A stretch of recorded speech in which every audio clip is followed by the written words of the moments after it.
आम्ही गेलो होतो दत्त मंदिरात घ्यावया दर्शन एरवी कुठे ना जाऊ आम्ही. मग आता आपल्या असं पित्याचं वचन म्हणजे संभाजी पाटलाचं असं बोलणं ऐकलं महाराजांना. आपल्या बापाला काय म्हणतात महाराज? नाही बाबा म्हणले मी कुठेही एरी जात नाही आणि दत्तात्रय प्रभूचं दर्शन घ्यावं म्हणून मी मंदिरात गेलो होतो असं त्याने सांगितलं. स्नान भोजन करून तयाची उभयता लागले आपले उद्योगाची पाटील सांगते झाले आपले पत्नीशी बाहेर कुठे न जाऊ द्यावे. लेकरा घरी आणलं त्याला दही दूध भात चालवला आणि त्याला सांगितलं संभाजी पाटलाला की बाबा म्हणे मला बाहेर उद्योगासाठी कामासाठी जावं लागते शेतीचे काम आहे कृषी काम आहे जाणं लागते. लेकराला दिवसभर राखणं होते गाई बापाला राखणं होत नाही. पत्नीला सांगितलं केळू मातेला आणि याला बाहेर कुठे जाऊ दे नको म्हणले आणि काय मागितलं तर घरी दे आणि आपल्या अंगणामध्ये खेळायला आणि लेकराला जतन राहा असं सांगून कृषी कामाला निघून गेले. तुझे दिनी बाळाने प्रत्येकाल केले चिखलाचे लहानसे घरकुल तयार केले मूर्ती आकारे लहानसेच पाषाण मधले ठेविले दत्तात्रय अवधूत तयाचे नाव ठेविले. आज ही गोष्ट झाली. एका दिवशी महाराज गेले मंदिरामध्ये आणि दुसऱ्या दिवशी मग काय केलं बरं महाराजांना? दुसऱ्या दिवशी 5 वर्षाची असणारी मूर्ती महाराजाची मग त्याने चिखलाचं एक घर बनवलं असं मंदिर असं म्हणजे मंदिर दत्तात्रयचं मंदिर म्हणून आणि त्याच्यामध्ये एक गारमोटी राहतील पूर्वी मूर्ती सारख्या लहान. मग ते देवासारखी गारगोट म्हणून आम्ही देवदत्त महाराजाची मूर्ती म्हणून त्या ठिकाणी स्थापन केली. बाळपणचा खेळ महाराजाचा. आणि मग त्याची त्या ठिकाणी पानं फुलं असे जे काय असतील ते मिळेल ते तोडून त्या ठिकाणी मंदिरामध्ये मूर्ती स्थापन करून दत्तात्रय प्रभू म्हणून त्या ठिकाणी पूजा करू लागले महाराज. रांजणीचे उद्योग घेतले तांब्या भरून ग्रहीत होते वृक्ष तयाचे पुष्प घेतले तोरण गंध काढले सुहासिक चंदन जिजवण नैवेद्यही घेतलासे. आता पाहतायचे संस्कार घरीच काय केलं घर बांधले. बाबाने सांगितले बाबा जाऊ नको कुठं अन्नामध्ये खेळ बघलं. मग घरीच एक मंदिर केलं तयार चिखलाचं दगडायचं. त्याच्यामध्ये एक दगड ठेवला गारवट नेऊन आणि त्याचे नाव ठेवलं दत्तात्रय प्रभू. नाव ठेवून काय केलं एक तांब्या भरून घेतला आणि त्या दगडाचा अभिषेक केला त्या दत्तमूर्ती म्हणून स्थापन केली महाराजांना. आणि अंगणामध्येच एक पुष्पाचं झाड होतं महाराजाच्या घरी. त्याचे फुलं तोडून घेतले आणि 16 उपचारे पूजा जशी करतात त्याप्रमाणे त्या मूर्तीची भावपूर्वक पूजा महाराजांना बचपणी केली. असा खेळ महाराजाचा पंचवर्षी चालू आहे बरं. 5 वर्षाची मूर्ती आहे या प्रकारे सर्व सिद्धता करुणा मूर्तीचा अभिषेक करीतो स्वहस्ते करुणा मुले नाचती सर्व मिळून आनंद आनंद म्हणतात. आणि मग अशा प्रकारचा अभिषेक केला त्या ठिकाणी आणि अभिषेक करून काय म्हणू लागले आनंद आनंद आनंद आनंद म्हणा बापू म्हणा आनंदे आनंदे आनंदे आनंदे मला एका गोष्ट करा आनंदे आनंदे आनंदे आनंदे. सद्गुरु महाराज की जय. पोथी पुराण कीर्तन प्रवचन हे माध्यम आहे. नाम स्मरण मुख्य आहे म्हणून या ठिकाणी नाम स्मरण अधिक व्हावं आणि कथा कमी झाली तर चालेल पण नाम स्मरण अधिक व्हावं. नाम स्मरणानंच जीवाचा उद्धार होते. या निमित्तानं नाम स्मरण केल्याने काय होते हे कळावे यासाठी पोथी आणि केल्यानं जे प्राप्ती म्हणून ते प्राप्ती करण्यासाठी नाम स्मरणाचा कटाळा करू नका. मध्ये मध्ये नाम स्मरण करा. पाहिला खेळ मातेने दुर्रा खेळ करी माता बाळ धन्य खेळसी मुलाच रे नवलच करुणा दारीची आगटीत सोहलीला. आणि त्या मुलाची ते लीळा बघून ते कर्तव्य बघून लेकराचं नवल वाटू लागलं कौतुक वाटू लागलं. म्हणजे दुसरे लेकर म्हणले काही खेळतात काही धिंगाणा करतात काही उन्हाळक्या करतात परंतु या लेकराची काहीतरी म्हणजे कौतुक वेगळंच आहे. हे मंदिरामध्ये जातो काय, दुसऱ्या लेकराला शपथ घालून मायबापाची पारा काय द्यायला येतो, घर कुठे बाजूने एक मंदिर तयार करून त्याच्यामध्ये दत्तात्र्याची मूर्ती स्थापन करतो, षोडशोपचारे त्याचा अभिषेक करतो आणि आनंद आनंद आनंद म्हणून नामाचा घोष आपणही करतो आणि दुसऱ्याला करायला येतो. हे चरित्र पाहून मायबापाला आणि इतर बघणाऱ्याला त्या लेकराचा कौतुक वाटू लागलं. बरं, पूजा झाली हे जाणून प्रसाद वाटे सर्वत्र मुलाला गोळे मातेशी दिला स्वहस्ताने म्हणे प्रसाद सेवी गुरुचा. आता या ठिकाणी पूजा झाली म्हणून काय झालं तर ते प्रसादही वाटू लागले. आता आपलं सकाळी माता अनुभव सांगता सांगता आमची रानूबाई सारखी आवडली कमला आजी आमची, खरंच आहे आधी, खरंच काय का होता त्या मातेने दोन गोष्टी आपल्याला सांगितल्या. बघा काही शाळा नाही, काय शिकलेलं नाही, काही नाही, परंतु भक्ती लागते, प्रेम लागते माणसाला. आणि ते माता काय म्हणली की बापू म्हण दोन एक सौगंधा मोक्ष धामा म्हणायचं आपला पूजेवर दररोज म्हणतो. एक मूर्त जपता नामा सौगंधा मोक्ष धामा. एकच मूर्त जपल्यानं सौगंधा नावाचा जे एक भक्त होता ते मोक्षाला गेला. ते एक मूर्ताला कसा गेला, मग आज बाईने सांगितले चिंता म्हणितलं की म्हणजे 13 कोटी जप करा जीवाचा उद्धार होते आणि तो बचपनापासून करा. थोडक्यात सांगितलं त्या मातेने. म्हणजे नामाची शक्ती सुद्धा कळालेली होतं. नामाची शक्ती कळवण्याचं कार्य कोण करतात, गुरु महाराज करतात. पण गुरु कसे आहात आणि आपण कसे आहात. थोडक्यात उदाहरण या ठिकाणी गुरु आहात ते आपल्या जीवाच्या उद्धारासाठी येतात. जसं महाराज म्हणतात जेलर आणि कैदी दोन्ही बी जेलमध्ये राहतात, दोन्ही जेलत राहतात. ते बी जेलर बी जेलत राहते, कैदी भर. पण जेलर आपल्या मनाने येते जाते. कैद्याला मात्र शासनानं जे शिक्षा दिलेली आहे ते पूर्ण केल्याशिवाय बाहेर निघता येत नाही कैद्याला. जेलरला जेलर काय सर येतो त्याच्या मनाने येतो, मनात जातो. तसे सद्गुरू आता यायला जन्म मरणाचं दुःख होत नाही. हे आपल्या मनाने येतात, जीवाला बोध करतात आणि निघून जातात आणि आपल्याला मात्र जन्म मरणाचं दुःख भोगावं लागते. एका एका केसाला 1,000 इंच चावल्याची वेथा शास्त्र सांगते की जन्मता मरता हे दुःख होते. आणि या दुःखाचा जर आपल्याला नाश करायचा असेल आणि हे दुःख आपल्या जीवाला जर होणे वाटत असेल तर या ठिकाणी आपण काय केलं पाहिजे तर ते अन्नदान नाम सगळं नामस्मरण केले पाहिजे. दिगंबरा दिगंबरा दिगंबरा दिगंबरे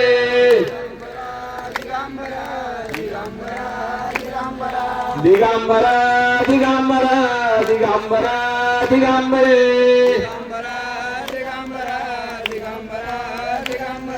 दिगंबरा दिगंबरे दिगंबरे दिगंबरे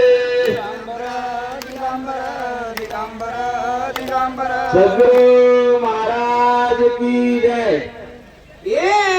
उल्हासित झाली प्रेम करुणा प्रसाद घेतला बालकाचा बहु आनंदाना सदगत झाली हृदय दाटना प्रसाद सेविला चादरे. महाराजाच्या लेकराने काय केला, त्या लेकराला प्रसाद दिला महाराजाला आणि आपल्या आईला बी दिला. माईला दिल्यावर माई गदगद झाली, कंठ भरून आला, डोळ्याला आसू रडू लागली, सद्गतीच झाली माता.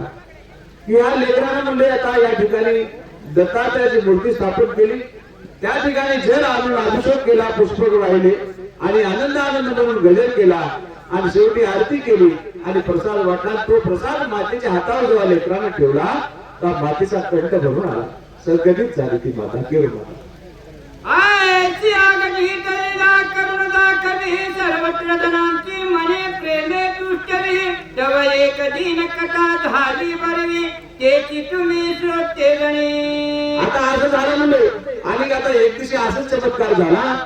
फार एक गोष्ट चमत्कारिक झाली. महाराजांना असा चमत्कार झाला बचपणी, 5 वर्षाचं वय होतं महाराजाचं.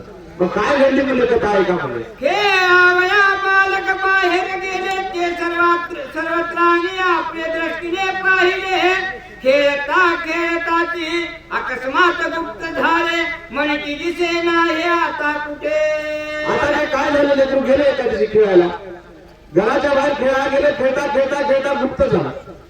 आता महाराजाची मूर्ती गुप्त झाली. सगळ्याच्या देखत सगळ्यांनी पाहिली पण ते आता कुठे गेले काय नाही कोणाच पता नाही. महाराज गुप्त झाले. हे बाळपणीची लीला आहे महाराजाची. आणि मग 5 वर्षाची असणारी गुरु बायली महाराजाची मूर्ती आणि त्या ठिकाणी गुप्त झाली. या लागे आता करावे काय मती खुंटली काही सुचेना उपाय व्रतांत समजताची आता बापानी माये शोक बहु करताती. आता काय करावं म्हणजे आता त्या लोकांना चिंता पडली त्याच्यात देखत गुप्त झालं. ते म्हणले आता याचे मायबाप किती दुःख करतील म्हणले काय करावं बाबा म्हणजे कुठे गेला असं काय नाही अचानक गुप्त कसं झालं असेल काय नाही काय सांगावं. घरी जाऊन गुप्त झालं म्हणावं तर याच्या घरचे आई बाप आंबोडा करतील दुःख आंबो म्हणून रडतील त्या ठिकाणी त्याला दुःख होईल. हे जगाला त्या ठिकाणी चिंता पडली. तर मुले जाऊन सांगती मातेला गुणा मूल तुमचे कोटे गेले दिसत नाही अजून अकस्मातच गुप्त झाले म्हणून कळविली मात तियेसी. आता सांगितलं लेकराला काय निर्विकार राहतात लेकर सोबत ते काय थोड्या कल्पना पो गेले घरी आणि ते मातेला जाऊन सांगितलं आणि हे माय म्हणले आणि तुमचं लेकरू म्हणले खेळता खेळताच गुप्त झालं म्हणले आमच्या लेखतच म्हणले कुठं आहे काहीच पता नाही म्हणले खेळता खेळता एकदमच येऊन होऊन गेलं म्हणजे गुप्त जाऊन गेलं म्हणजे सांगितलं लेकरांनी जाऊन. सद्गुरु महाराज की जय.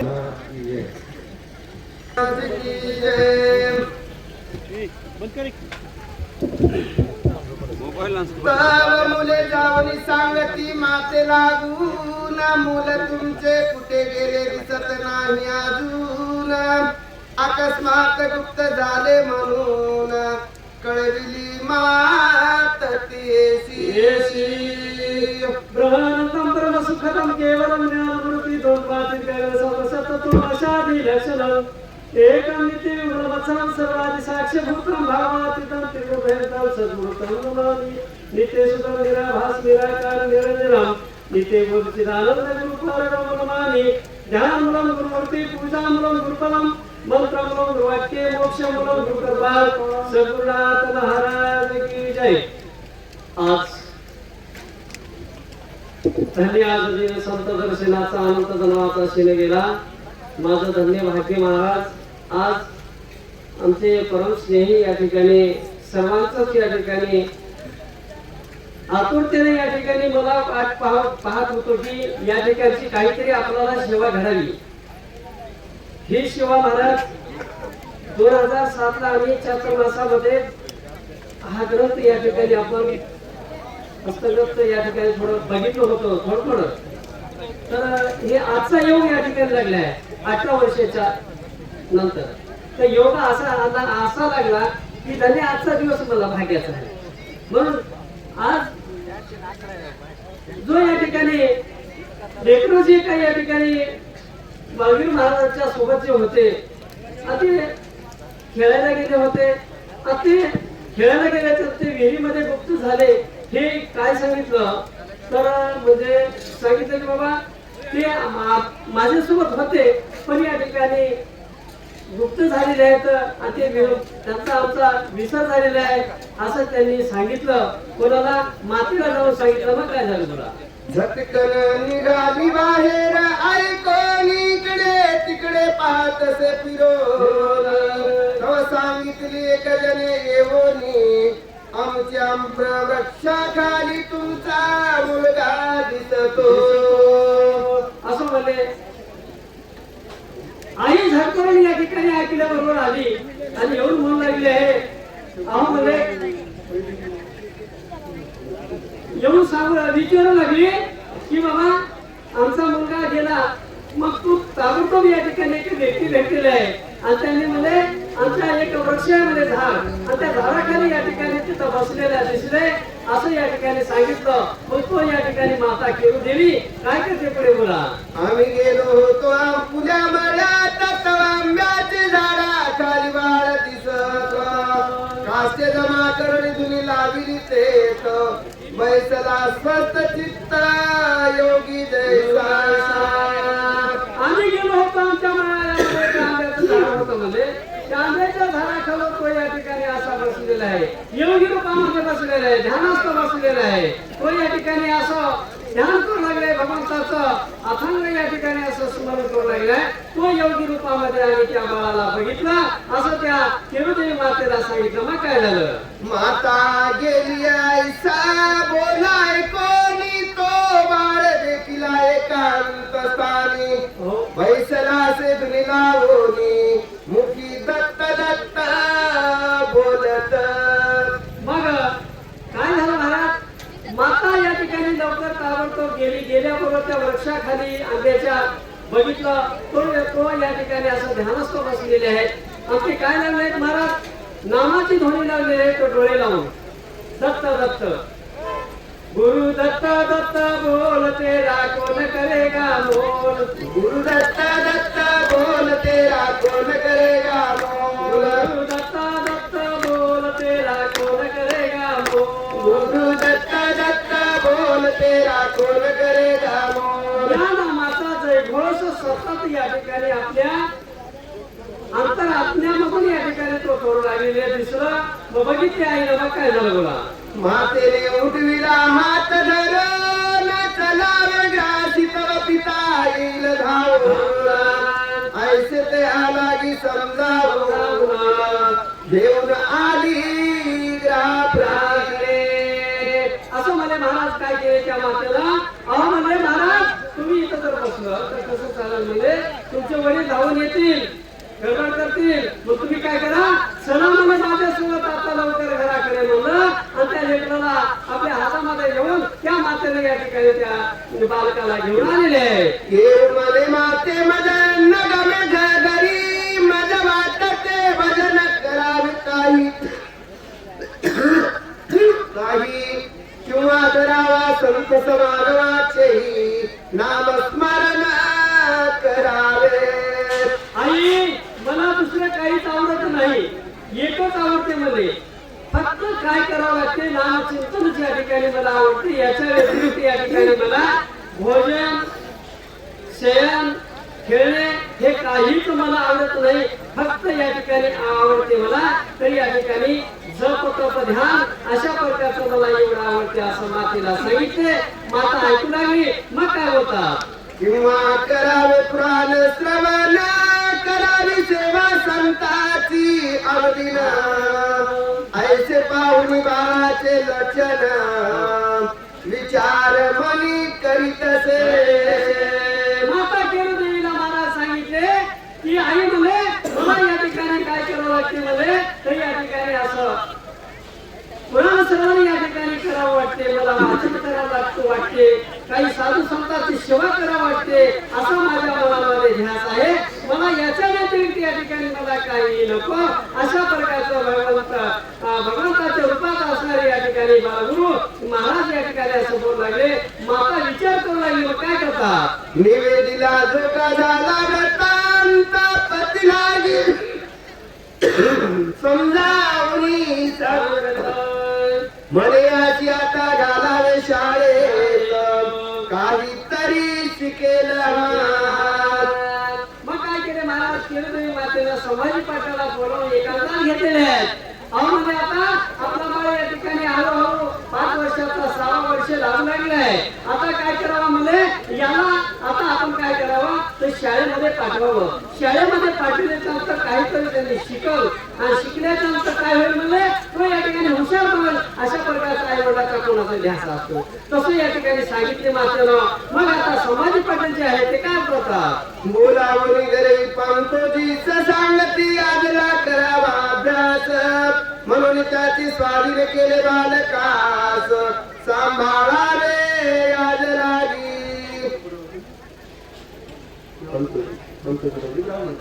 हा जो ते या ठिकाणी वेदाध्ययन या ठिकाणी करणारे त्या गावामध्ये एक ब्राह्मण होते आणि त्या ब्राह्मणाला बोलावून घेतले संभाजी पाटलाला अहो म्हणे तुमच्या या ठिकाणी स्वाधीन आहे माझा मुलगा आता त्यांना काय करा म्हणे वेद अध्ययन या ठिकाणी शिकवा अशा प्रकारची आज्ञा संभाजी पाटला दिली आहे तेव्हा पाटलाने सांगितल्याप्रमाणे अभ्यास करविला बालका लागून बालबोध दिले शिक्षण उजळणी शिकविली असं म्हणे काय केले त्या वेद अध्ययन करत असताना त्यांनी बरं. त्यांनी अशा प्रकारचा या ठिकाणी असा विचार केला. मग या ठिकाणी जे दादा या ठिकाणी करत असताना शिकवण देत असताना उजळणी गुरुदेवा हरजी घ्या द्यावी शिकवा पडा उजळणी. महाराज उजळणी पहिला घेतलेले. तव एके दिनी काय झाला चमत्कार, बाळ जाऊन वैसले विहिरीच्या किनाऱ्यावर, जनतयासी पाहुणी बोलती उत्तर, कारे तू आहे ते बैसलासी. असं म्हणे काय केले. एके दिवशी बाळ या ठिकाणी बाळावस्थेत असताना बाळगुरु महाराज गेले त्या विहिरीच्या काठावर असं जाऊन बसलेले. बसल्याबरोबर हे काही लोक या ठिकाणी गावातले असणारे शहाणे आणि त्यांनी म्हणजे अरे बाळा तू या काठावर विहिरीच्या का बसलास असं विचारू लागले. विचारल्याच्या नंतर त्यांना प्रत्युत्तर काय देतात ते पुढे बोला. ये ऋतयासी न बोलेची काही, स्नानासी गेले जन पाहती सर्वही, घातली उडी जलामध्ये निष्प्रही, गुप्तची झालेला जलात.